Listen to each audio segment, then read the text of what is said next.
Hi, good afternoon. How are you doing? It's Jim, and it's a slightly longer video today. It's going to be vinyl, but it's not going to be the whole album. It's going to be the final track from this little beauty, which is the new Dream Theater record. It came out really in the last few days, so I've had it about 3 days. It's called View from the Top of the World. It's I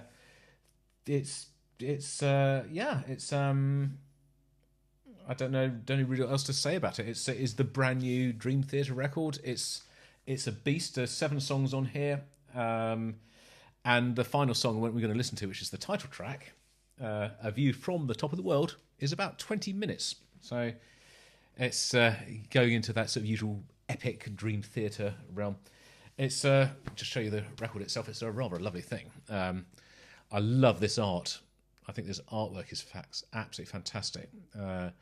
The two cliffs facing each other with the huge rock stuck in the middle.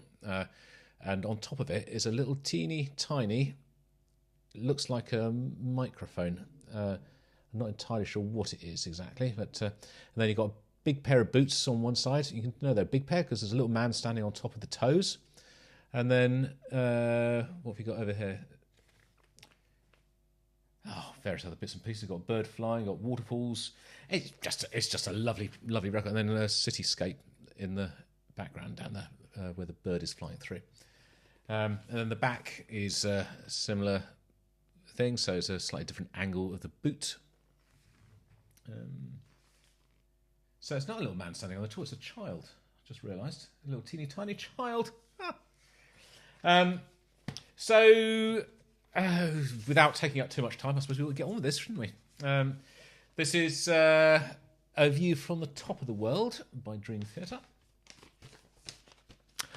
On vinyl, no less. Quick, I have listened to this once all the way through, this record. I listened to it about 3 or 4 nights ago when I first got it, and it was late in the evening. I was very tired, so it probably wasn't the best first listen. So I can remember thinking, actually, this is really good, but I can't actually now recall a single thing about it other than it being quite long. Although this is not a genuine first reaction, it's kind of, I can't remember it, so it may as well be. Oh, right, pop that on there. Let's get QuickTime going before we do anything. Yes. Make sure we're all good to go. Right. Let's go. 3, 2, 1.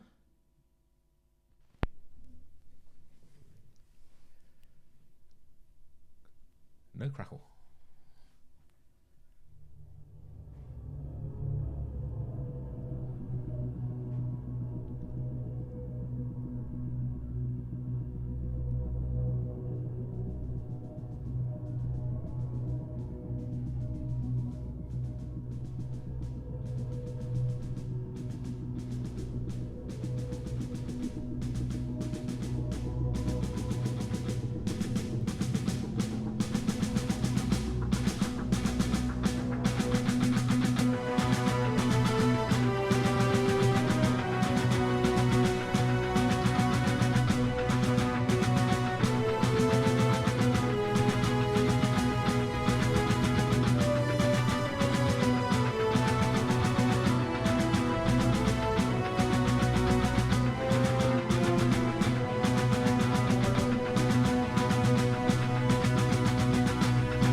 I like this a lot already.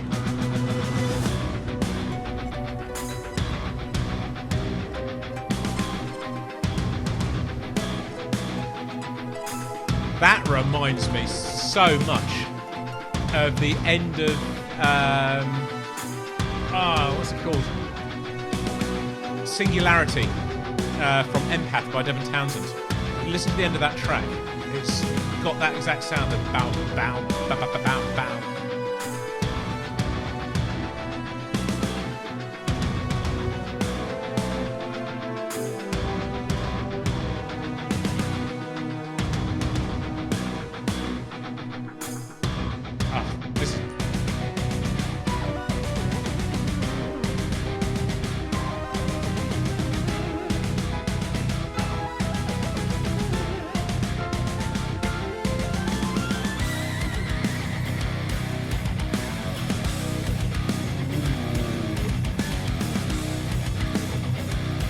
This is sounding a lot like Haken at the minute. And I'm not sure if it's the other way around, that Haken sound like Dream Theatre, but I've been listening to a lot of Haken of late, and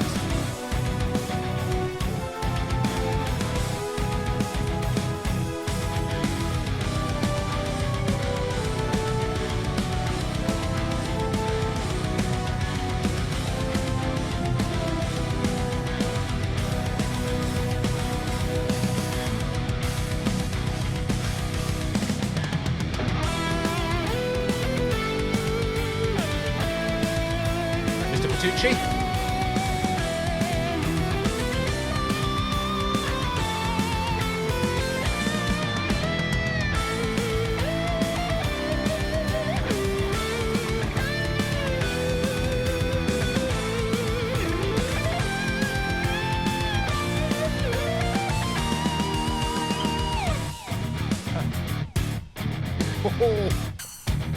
I love that little I don't know if I'll do it again.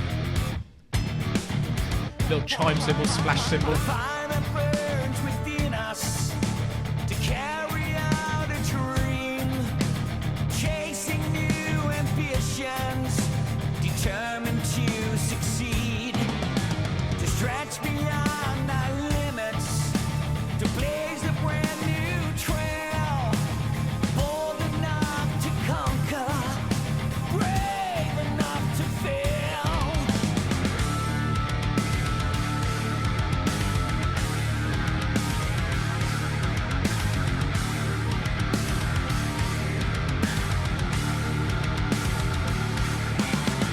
Sheer determination, taking nerves of steel, always digging deeper, the danger all too real, to rise above the challenge, to push to the extreme, till the daring there can be no in between.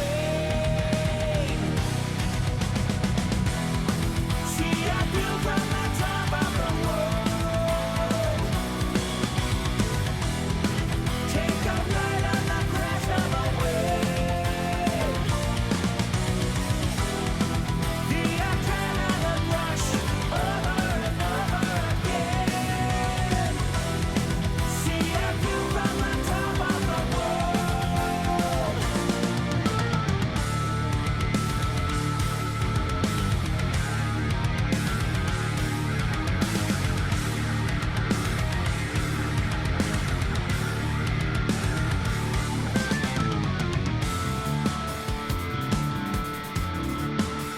Mixing it up now.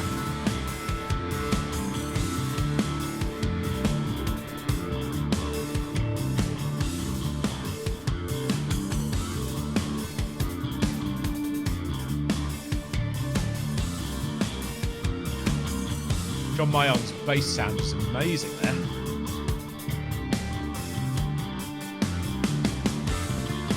All my natural instincts Become a lot drier again now. are begging me to stop, but somehow I carry on, heading for the top, a physical absurdity, a tremendous mental game, helping me understand exactly who Nice to I hear am.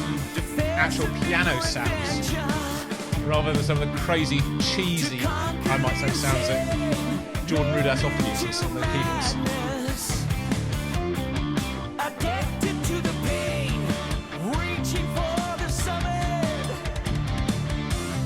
on the threshold of defeat, right for rejoining the ranks of the elite. I have to say, the drumming is absolutely spectacular. See, I feel from the top of the world, feel the wind on the edge of the sky. Oh! Take a chance to make time over and over again.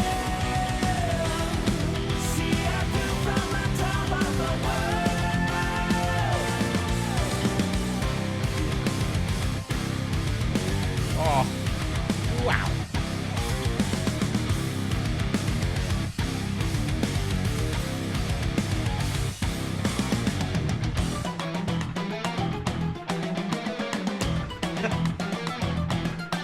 back into Haken territory again. Craziness.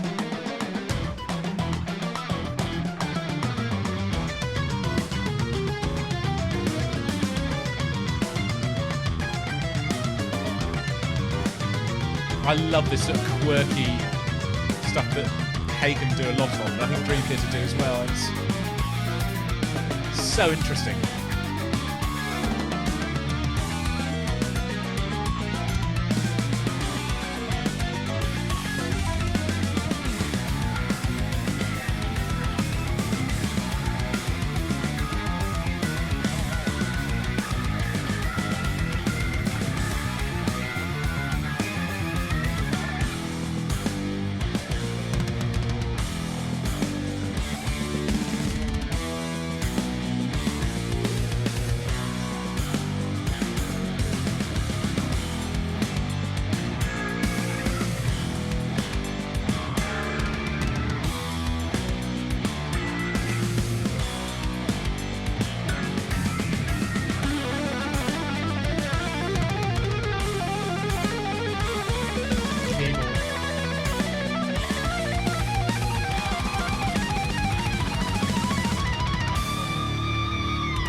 I sometimes find it quite difficult on these Dream Theater songs to tell what's guitar and what's keyboard. They sort of kind of are often not interchangeable, but I find it really difficult to recognise one from the other initially.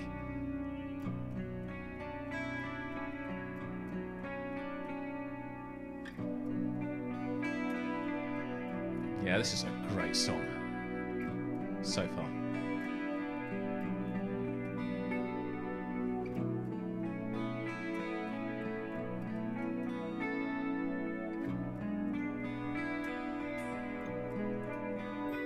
That really reminds me of something.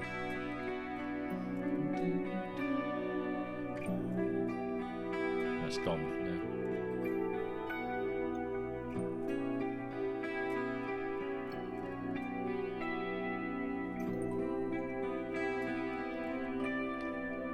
Oh, don't you hate that?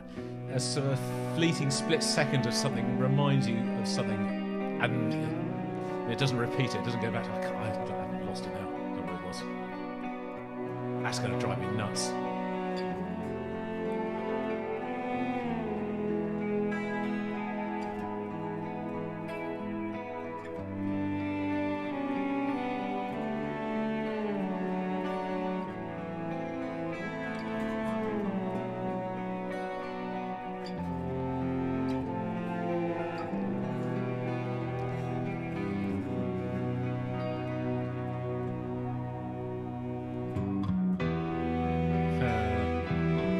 Before you all start writing comments and complaining about me not recognising a microphone when I sit, I've just realised that that little thing on the rock in the middle of the thing is not a microphone at all. It's viewing things, whatever they're called, binoculars.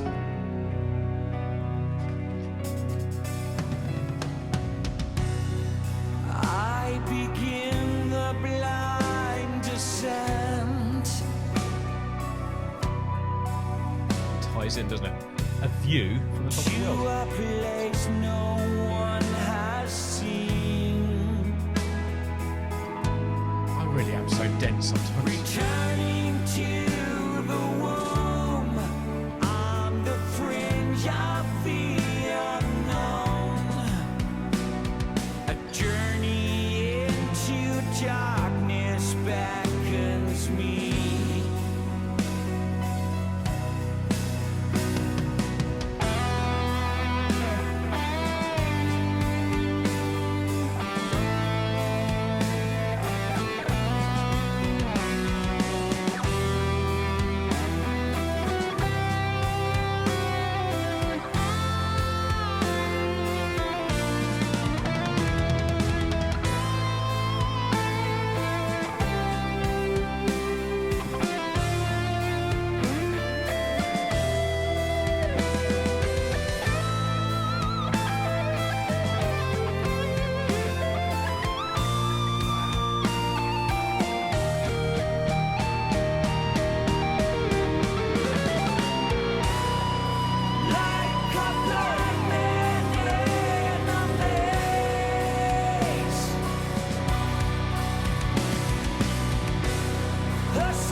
really good. I know it's a ridiculous thing to say. It's a professional recording, but it sounds amazing.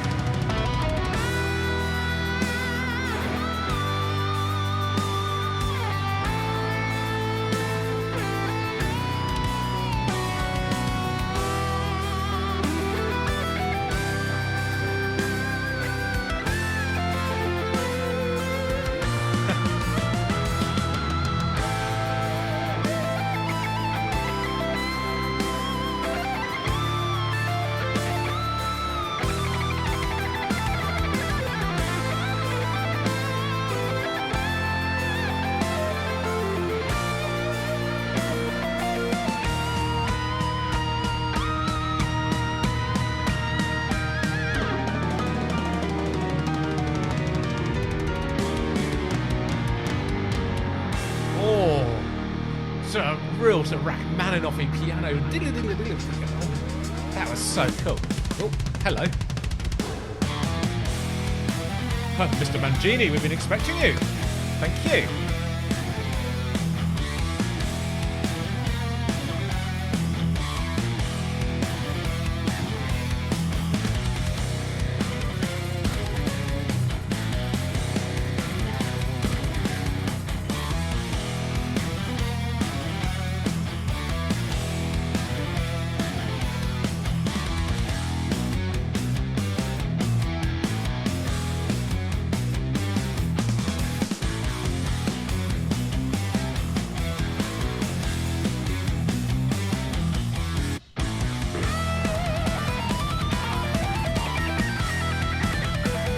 So, I think this is a keyboard, but I at first think that's a guitar. It sounds like Dave Murray from Iron Maiden. It's like sort of his Fender Strat sound.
Organ.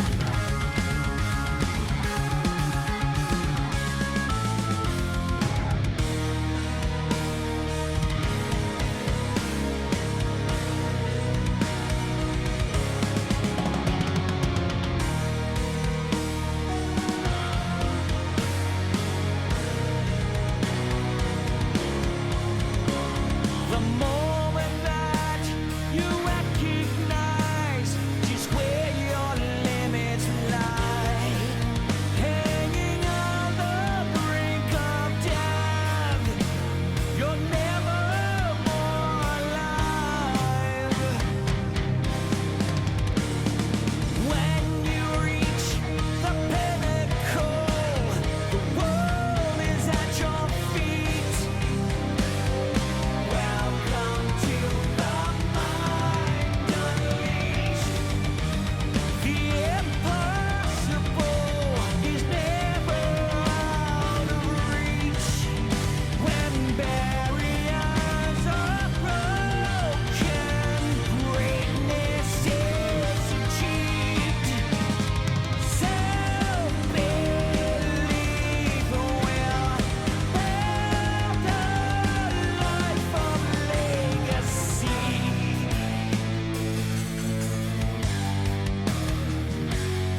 This could almost be sort of Opeth or some of the sort of heavier Porcupine Tree moments in Absentia or Deadwing era.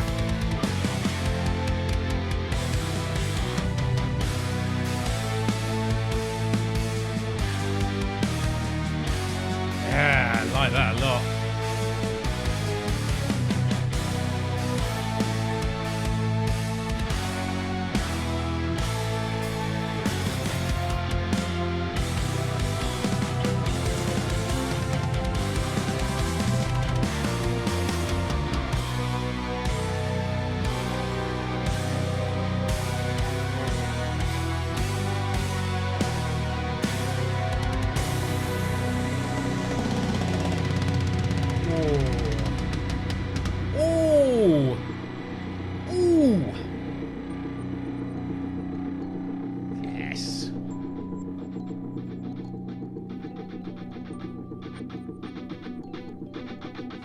Premature there.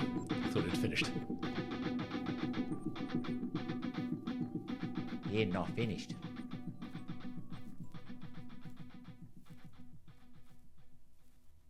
Now it finished. Woohoo. There we go. Right. Stop, stop, stop. Stop. And stop. There we go. Wow, that was actually that was a great listen. Wow, I have to say, Mike Mangini's drumming is absolutely stupendous on this. He's come in for a lot of stick over the years, isn't he? From the fans. I don't know if it is from critics as well, but I think people don't like change. So when Mike Portnoy upped sticks, literally, and went off to do his own thing, people weren't happy, and I guess whoever had come in to replace him would have been subject to indignation and so, oh, you're not good enough. You shouldn't be in our band. Oh, this is my fan. This is Dream Theater. Oh, you know. I tell you what, though, he's done good. I thought it's.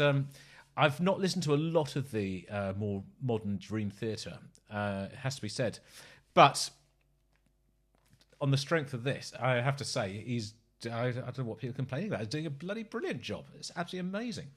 I did listen to originally about 2.5 months ago when it was first released, The Alien by Dream Theater.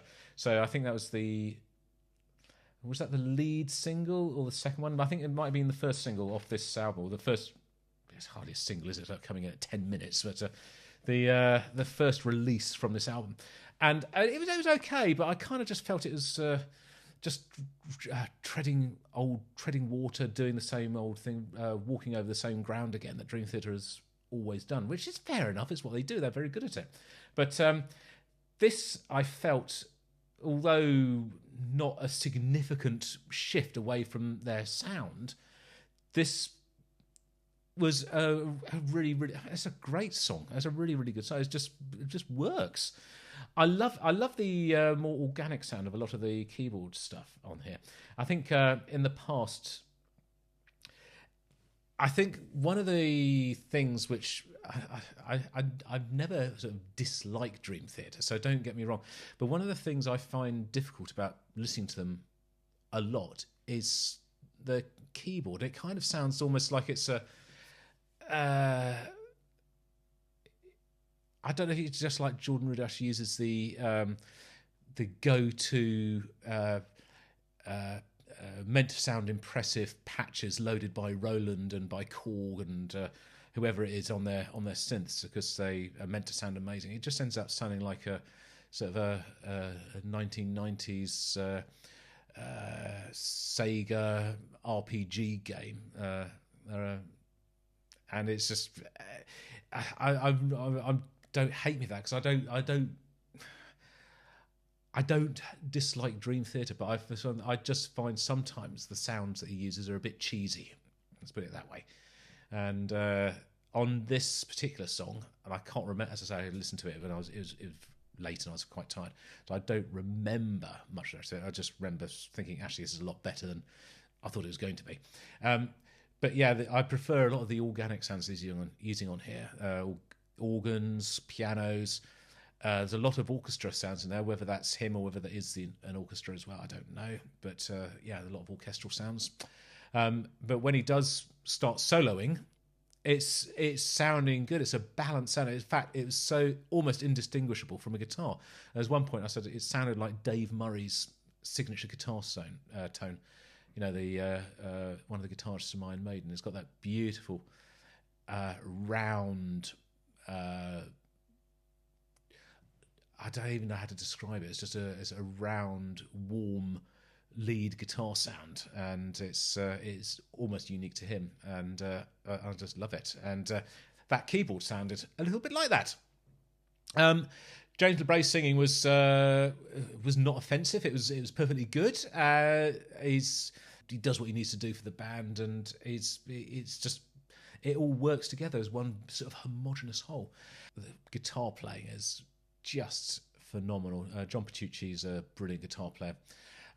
John Mayung on the bass, again, nothing to complain about. What could you complain about? It's just all of them are just absolutely top of the game virtuoso musicians.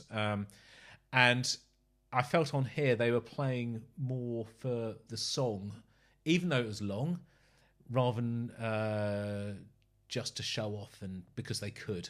So I find that a bit tiresome sometimes with Dream Theater, that they just twiddle and fiddle and just go off in these different directions and keep soloing way beyond the point where they needed to. But this, although a weighty, long song, felt good. It didn't feel like it was sort of overstepping the mark, as it were.